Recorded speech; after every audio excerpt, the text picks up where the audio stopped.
استطاع للكثير رئيس الجمعية الوطنية للمجلس الانتقالي الجنوبي قيادة منتدى الطالب المهري بحضرموت برئاسة عبد المجيد العامري، وذلك للاطلاع على أنشطة المنتدى ودوره في خدمة طلاب المهرة الدارسين في حضرموت والتحديات التي يواجهها. وأكد الكثير حرص المجلس الانتقالي على دعم المنتدى وتوفير احتياجات السكنات الطلابية في الساحل والوادي.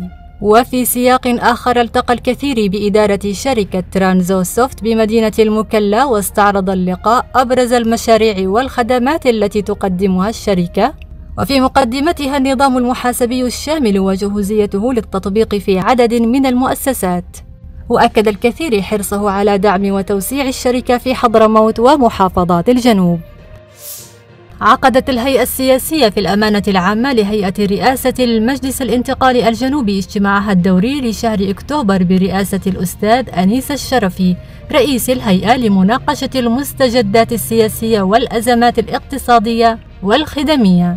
واستعرض الاجتماع جهود المجلس الانتقالي في الإصلاحات الاقتصادية لتعزيز استقرار العاصمة عدن ودعم مؤسساتها. واختتم الاجتماع باتخاذ عدد من القرارات لتعزيز العمل السياسي خلال المرحلة المقبلة.